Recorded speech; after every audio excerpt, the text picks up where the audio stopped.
Research suggests that the failure rate for new startup businesses is about 90%, 90, and that most companies don't last past a generation. Most of the Fortune 500 companies that existed in the 1950s are long gone. Businesses fail more often than not, but this doesn't stop entrepreneurs from trying or people from investing. And intentional communities, those groups of people trying to live collaboratively, reaching towards some utopian ideal, they actually have about the same failure rate as startups. You can think back to the land folks in the 70s, those hippie communes, or even think about convents and monasteries. These are small groups of people with a purpose that includes cooperation and collaboration, that has a vision of a better way of living. A few last and evolve, and most fall apart within a few years, just like startup businesses. And yet we tend to take the failure of intentional communities as a sign that these utopian ideals of a better way of living are just an impossible or flaky dream, that we can't possibly live in egalitarian ways that care for everyone and live lightly on the earth. They become jokes, we mock them. And yet, as we heard in the story this morning, we ourselves as Unitarian Universalists have bold, visionary ancestors who believed there were ways to live in beloved community. This goes back to as early as 17th century Krakow in Poland, where early versions of Universalists lived together in an active and thriving community for many years before intolerance took them down. Even today, in contemporary New York and Washington, D.C., there are small groups of Unitarian Universalism living together intentionally in urban communes. We are trying to find ways that put human well-being ahead of the economy. We know that people thrive together, not apart. And our principal sources and aspirations call us to this ideal of human interaction, that of mutual care and support. What impacts one person impacts us all. And this is especially clear in this sixth principle, this call to build community, stated as that goal of world community with peace, liberty, and justice for all. And I will say this is probably over the years the principle I have struggled with the most. That ideal of world communion speaks to me of Western expansion and colonialism, trying to make everybody like us. And so it always sits with me a little discomfort.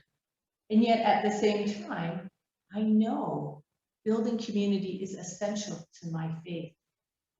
So while I find the wording of this principle a bit awkward, the more I sit with it and live with it, I see it as calling us to intentional living. And we echo this here in our mission to nurture community. And it's easy to dismiss the sixth principle as a pie in the sky ideal. Communities based in peace, liberty, and justice for all. But that's truly what most of us want. A safe place to belong that allows us to be ourselves and doesn't exploit or harm others in the process. How cool would that be? So intentional communities, these efforts to make utopias in practice, are living experiments in how to be together to try and avoid that harmful exploitation. They are seeds for a better world, and Unitarian Universalists have been some of the gardeners planting and tending them. Just as there was Brook Farm, there was also Hopedale Community, begun in the mid-1800s by the Universalist minister Aidan Ballot. And it flourished for almost 15 years as a small New England village. Now Ballot, founded Hopedale as a form of practical Christianity. And this meant rejecting military service, taxes, voting, profanity, intoxicating beverages, idleness, games of chance, and much, much more.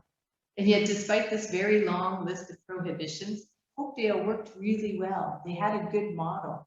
They had income coming from agricultural and business pursuits. Families came and this community thrived. They even had their own chapel and their own school. But it all comes down to money. And two brothers who were the primary investors decided they didn't like the level of debt the community was carrying despite its success, and they pulled their money out, and that forced Hopedale to close. And it's hard to build community when when capitalism has its say in the end. And trying to challenge an economic system while living within its constraints is a monumentous task. It's amazing that any intentional communities succeed at all.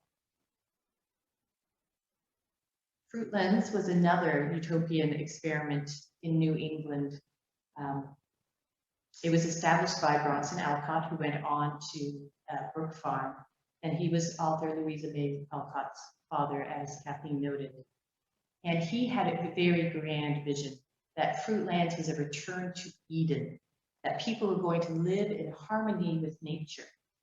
And he took this seeking of universal harmony so seriously that Alcott would not use oxes or horses to plow the land because that was animal exploitation. And Fruitlands, not surprisingly, didn't last very long. Alcott spent much of his time away, on a speaking tour, trying to raise funds for it. And he left his wife and daughters to do the work with some other people who joined them.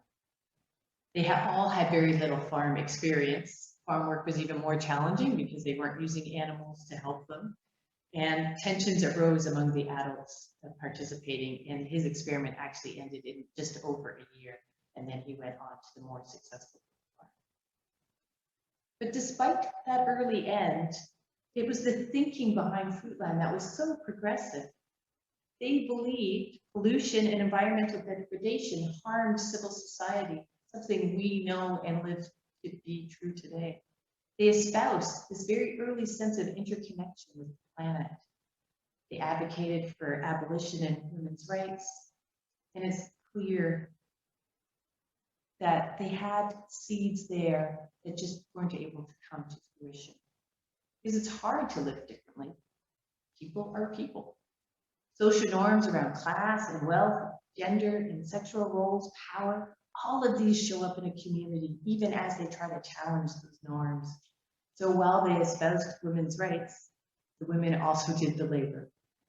Intentional communities which succeed are the ones that find a way to deal and manage with people being people.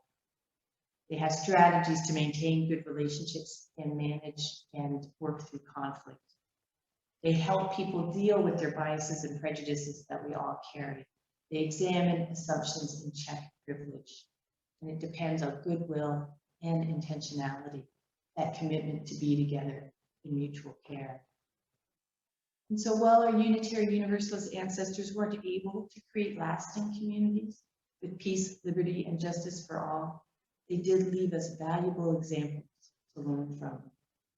And I'm proud to be part of a tradition that takes its values so seriously that people are willing to upend their lives and take these actions to try and actually live their values in their life and create these new worlds.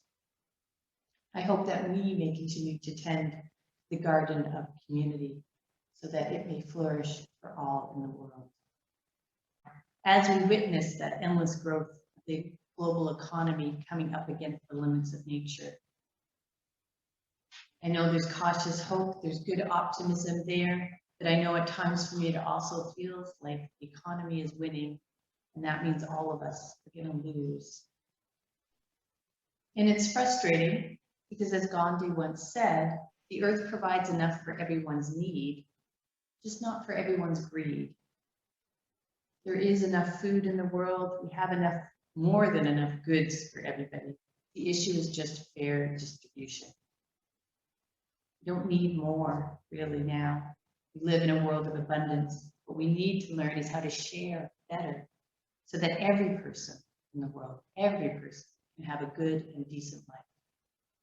And for me, this is the essence of the sixth principle, to find a way to share better so that all people in the world can live well. I don't need 30 different choices in toothpaste. I'd rather have everyone access toothpaste, toothbrushes, and clean water to brush their teeth. And I truly believe that one way we figure this out is by living in community with intention and care, by figuring out how to do it on a small scale so we can build up those systems that can change how and transform world community. There's a book called Emergent Strategy, and its author, Adrienne Marie Brown, asks, where do we learn to be in community? Families have their own stories and ways of being. Somehow Zoom kicked me out. Community. So I'm going to log back in as myself. School and work more often teach us authority and hierarchy. Fiona's done this thing. Could you go on? And so we're fortunate that our religious faith teaches community. Thank you. Brown says, community is a place to practice and participate in care, attention, in knowing and being known, being protected, excuse me, having room to make mistakes and still belong. Not just being allowed to be there, but be valuable. Community feels responsibility for each other. Community is a choice. More precisely, community is an accumulation of choices made every day, a set of growing practices. And we try to do this here. We nurture community. We seek community for all people everywhere, community that rests in peace and security, in the freedom to be yourself, in justice that restores life, that restores health. And I really encourage you to read Adrienne Marie Brown's work, Emergent Strategy. It's well worth reading as a guideline to new ways of thinking in activism and new ways of being together in community. And she really does argue that one way you change the system is by changing yourself and changing the world in community around you. So as we learn to create communities that respect difference, approach it with curiosity and welcome, put people's needs ahead of profit, that develop carbon-free economies, as these succeed even on small scales, they will expand and influence the system around them.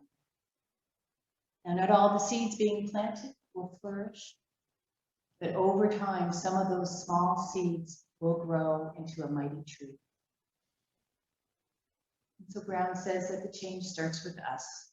We find our agency by speaking from our own experience, being true to ourselves. We own our prejudice and bias and work it out. We learn to work with people different from ourselves. The small seeds can grow into mighty trees.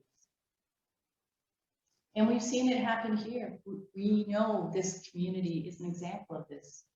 Years ago, UUs saw that Mississauga needed affordable housing, worked with others who agreed, and from a meeting of a small group of religious folk, formed Pathway Housing, which is not just one building, but multiple buildings and programs now that give struggling people a safe place to land.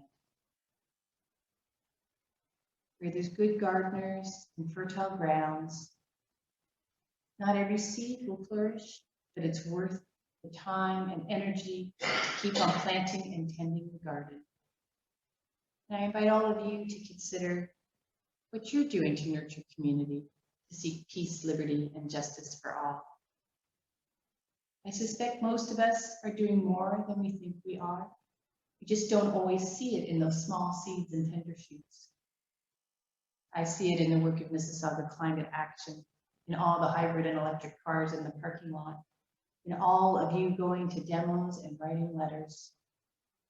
I see it in the people here who help refugees become new Canadians, making room for more, letting them be, helping them become at home here. And I see it in all of you engaged in this community and practicing community together so that we learn how to live together well and can share it with other groups. I see it in the way we practice informal consensus, experiment with new models of governance, in the longing for more kindness and compassion in the world. May we remember always that from small seeds grow mighty trees. May we continue to nurture community. May we continue to seek healthy ways of living that help all people around the world live in peace, liberty, and justice. So say we all.